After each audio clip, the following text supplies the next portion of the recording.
பிரசாந்த் நடிச்ச அந்தகன் படம் ஆகஸ்ட் 15ஆம் தேதி ரிலீஸ் ஆகும் அப்படின்னு சொல்லப்பட்ட நிலைமையில இந்த படத்தினுடைய ப்ரமோஷன் தளபதி பண்ண போறாரு அப்படின்னு சொல்லிட்டு இப்போ ஒரு அனௌன்ஸ்மெண்ட் வெளியாயிருக்கு.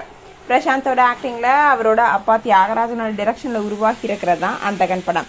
இந்த படம் ரிலீஸ்க்கு தயாராகி ரொம்பவே வருஷம் ஆன நிலையில ஆகஸ்ட் 15ஆம் தேதி ரிலீஸ் ஆக போகுது அப்படின்னு அனௌன்ஸ் பண்ணியிருக்காங்க. அதே நாள்ல தான் பிரசாந்தோட நெருங்கிய உறவினர் விக்ரம் நடிக்கிற தங்கலான் படமும் ரிலீஸ் ஆக இருக்கு. இந்த நாளில அந்தகன் படத்தினுடைய மியூசிக் லான்ச்ல தளபதி விஜய் கலந்துக்குவாரு அப்படின்னு சொல்லப்பட்ட நிலைமையில அந்தகன் படத்துல ஒரு சர்ப்ரைஸான அறிவிப்பு வெளியாகும் அப்படின்னு சொல்லிட்டு அறிவிச்சிருக்காங்க. அது மட்டும் இல்லாம இந்த அறிவிப்புல பிரசாந்த், விஜய், பிரபுதேவா இருக்கிற ஒரு போட்டோவும் பதிவு செய்யப்பட்டிருக்கு.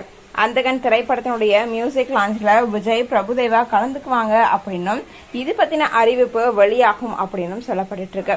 தளபதி விஜய் நடிச்ச கோட் படத்துல பிரசாந்த் ஒரு இம்பார்ட்டன்ட் ரோல் பண்ணியிருந்த போதே 2 பேருக்கும் நெருக்கமான நட்பு ஏற்பட்டதாகவும் அந்த நட்போட அடிப்படையில தான் அந்தகன் படத்தினுடைய ப்ரமோஷன்ல விஜய் கலந்துக்க ஒத்துக்கிட்டாரு அப்படின்னு சொல்லப்பட்டு இருக்கு. அந்தகன் படத்துல என்ன மாதிரியான சர்ப்ரைஸ் இருக்கும் அப்படின்றத நம்ம வெயிட் பண்ணி தான் பார்க்கணும். இந்த அப்டேட்டை பத்தி நீங்க என்ன நினைக்கிறீங்க அப்படின்றத எங்களோட ஷேர் பண்ணுங்க. தொடர்ந்து அப்டேட்ஸ் பார்க்கணும் அப்படின்னா லைக் பண்ணுங்க, ஷேர் பண்ணுங்க, மறக்காம நம்ம சேனலை சப்ஸ்கிரைப் பண்ணுங்க.